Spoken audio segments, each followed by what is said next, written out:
नमस्कार मित्रांनो, मितवा चॅनलवर तुमचे हार्दिक स्वागत आहे. कथेचं नाव आहे खरं सौंदर्य. कथालेखन आरती खरबडकर, कथा वाचन स्नेहल जाधव. सुनीलच्या घरात हल्ली एक वेगळीच लगबग सुरू झाली होती. कारणही तसंच होतं. त्याच्या मोठ्या भावाच्या मुलाचं लग्न ठरलं होतं. घरात सगळीकडे उत्साह, आनंद आणि तयारीची चर्चा चालू होती. लग्न म्हटलं की खर्च आलाच, आणि खर्च म्हटलं की सुनील आणि त्याची पत्नी सीमा यांच्यासाठी थोडीशी काळजीही आलीच. सुनीलचा मोठा भाऊ अनिल सरकारी नोकरीत चांगल्या हुद्द्यावर कार्यरत होता. त्यामुळे घरी कसलीही कमी नव्हती. लग्न थाटामाटात होणार होते. आदल्या दिवशीच हळद, मेहंदी, संगीत हे कार्यक्रम होणार होते. त्यामुळे त्यासाठी सगळ्यांना प्रत्येक फंक्शननुसार कपडे घ्यायचे होते. सुनील एक साधा, प्रामाणिक नोकरी करणारा माणूस होता. पगार ठीकठाक होता, पण मोठी बचत नव्हती. तरीही भावाच्या मुलाचं लग्न म्हणजे आपल्या मुलासारखंच, म्हणून त्याने मनापासून तयारी सुरू केली. सीमा ही तितकीच समजूतदार आणि कष्टाळू होती. तिने घरखर्चात काटकसर सुरू केली. कुठे अनावश्यक खर्च कमी करायचा, कुठे थोडं थांबायचं याची आकडेमोड करू लागली. अहो, आपण दादा बहिणींसाठी छान आहेर करायचा, सीमा सुनीलला म्हणाली. हो, आणि नवरा नवरीसाठी काहीतरी चांगली भेटवस्तू घ्यायला हवी, सुनीलने होकार दिला. मुलांसाठी कपडे, स्वतःसाठी वेगवेगळ्या कार्यक्रमांसाठी वेगवेगळे ड्रेस, हळद, मेहंदी, साखरपुडा, लग्न, प्रत्येकासाठी वेगळी तयारी हवी होती. आधीची थोडीफार बचत होतीच, शिवाय या महिन्यात सुद्धा काही खर्च कमी केले तर आणखी पैसे वाचतील असा हिशोब होता. कपडे, भेटवस्तू, प्रवास आणि इतर खर्च जुळवून आणायचे होते. घरातील पहिले लग्न असल्याने मनात खूप उत्साह सुद्धा होता. सीमाने तर एक पाऊल पुढे जाऊन काही छोट्या छोट्या गोष्टींमध्येही बचत सुरू केली. बाहेरचं खाणं बंद केलं, अनावश्यक ऑनलाईन खरेदी टाळली आणि घरातल्या वस्तूंचा योग्य वापर केला. असं करत करत तिने या महिन्यात सुद्धा चांगली रक्कम जमवली. आता खरेदीला जायचं ठरलं. दोघेही मनातल्या मनात आनंदी होते. यावेळेस आपणही छान एन्जॉय करायचे लग्न, हा विचार करून. पण खरेदीला जायच्या 2 दिवस आधीच एक अनपेक्षित फोन आला. तो फोन होता सुनीलच्या बहिणीचा, सुवर्णाचा. हॅलो दादा. तिचा आवाज थोडा खिन्न वाटत होता. काय ग, कशी आहेस, सुनीलने विचारले. दादा, एक प्रॉब्लेम आहे. अजून कुणाला सांगितलं नाही, पण तुला सांगते. माझ्या नवऱ्याची नोकरी गेली आहे अचानक. कंपनीने कमी केलं लोकांना, आणि दुसरी नोकरी मिळेपर्यंत वेळ लागेल अजून. सुनील काही क्षण गप्प राहिला. अगं मग? मग काय दादा, घरची परिस्थिती थोडी कठीण आहे. या लग्नासाठी काहीही खरेदी करता आलेली नाही. अगदी रेल्वेचं तिकीट करायच्या आधीसुद्धा विचार करावा लागत आहे. तू थोडी पैशांची मदत करशील का? हा प्रश्न ऐकून सुनीलच्या मनात एकदम विचारांची गर्दी झाली. एकीकडे बहिणीची अडचण आणि दुसरीकडे स्वतःची लग्नासाठी जमवलेली रक्कम. मी तुला पैसे परत करेन दादा, जसं जमेल तसं, सुवर्णा म्हणाली. ठीक आहे, मी बघतो, तू काळजी करू नकोस, एवढंच तो म्हणू शकला. फोन ठेवला, पण मन मात्र अस्वस्थ झालं. सुवर्णा 2 भावांची एकुलती एक बहीण होती. तिचं लग्न झालं तेव्हा तिचा नवरा बऱ्यापैकी नोकरी करायचा. तिचे सासरे सुद्धा सरकारी नोकरीतून रिटायर्ड झाले होते. त्यामुळे त्यांच्या पेन्शनचे अर्धे पैसे ते सुवर्णाच्या हाती द्यायचे. पण काही दिवसांनी सुवर्णाच्या नवऱ्याला व्यवसाय करायची इच्छा झाली, म्हणून त्याने नोकरी सोडली.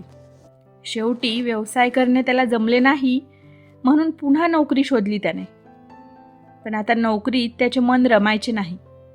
त्यामुळे सतत ही नोकरी सोड, दुसरी धर असे करायचा तो. त्यात सुवर्णाची लाईफस्टाईल सुद्धा चांगली खर्चिक होती. कपडे आणि मेकअप यावर बराचसा खर्च करायची ती.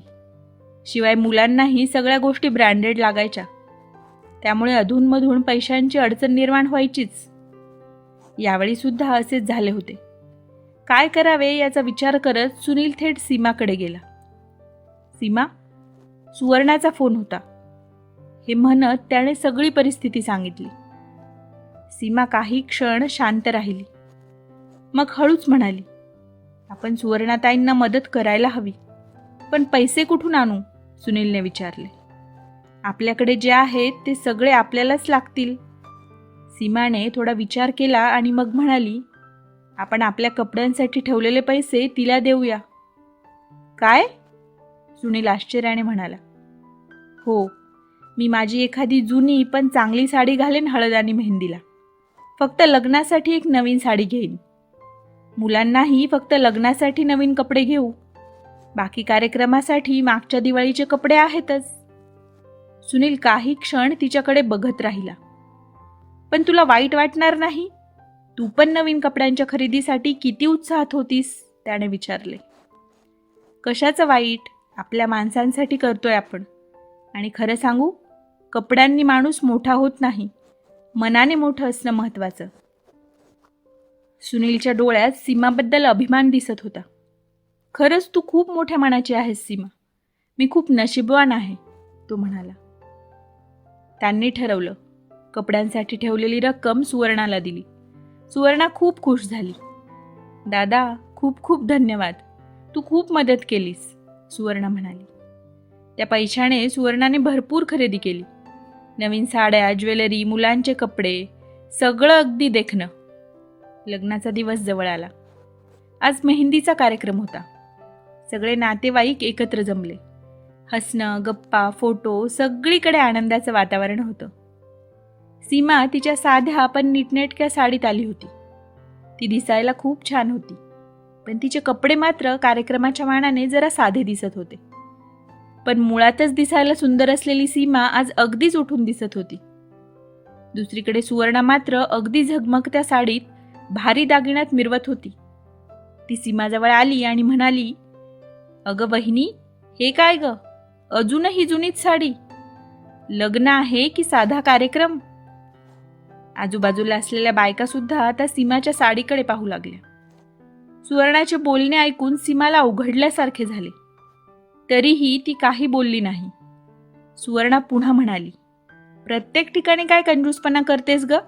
इतकं मोठं लग्न आणि तू अशीच आलीस. निदान दादाचा विचार करून तरी जरा बरं तयार व्हायचं ना. मुलांना पण मागच्या दिवाळीचे कपडे घातलेस. इतका कसला आळस आहे तुला खरेदीचा काय माहीत? हे ऐकून सीमाला खूप वाईट वाटलं, पण तिने संयम ठेवला.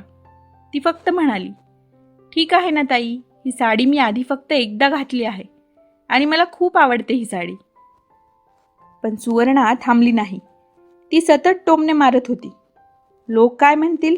सुनीलची बायको आणि कशी दिसते? मोठा दादा आणि वहिनी पण खजील होतील तुझ्या अशा वागणुकीने.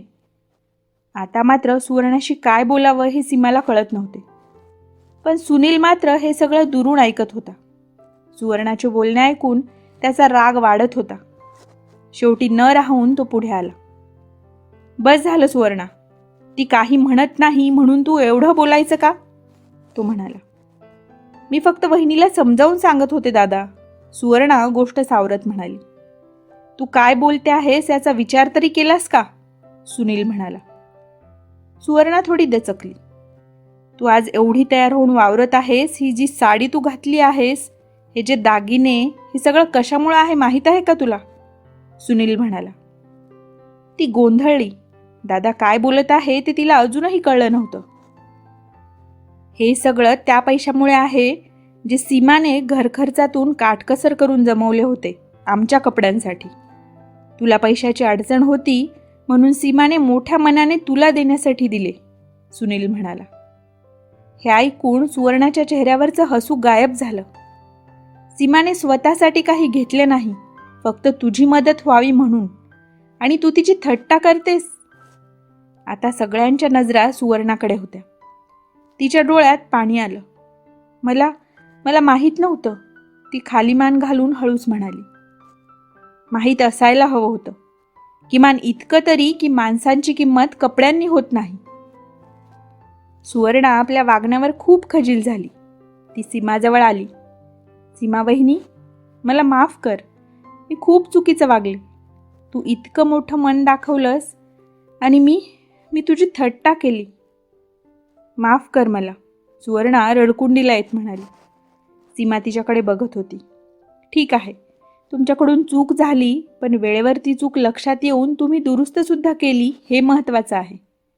आपण एक कुटुंब आहोत आणि आपण एकमेकांना समजून नाही घेतलं तर कोण समजून घेणार ना ताई?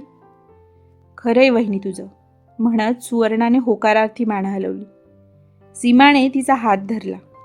मग झालं, सगळं विसरून जाऊया आणि लग्न सोहळ्याचा आनंद घेऊया, ती हसून म्हणाली. त्या क्षणी ननंद आणि भाऊजाई दोघींमध्ये एक वेगळंच नातं निर्माण झालं, समजुतीचं, माणुसकीचं. सुनील दुरून हे सगळं बघत होता.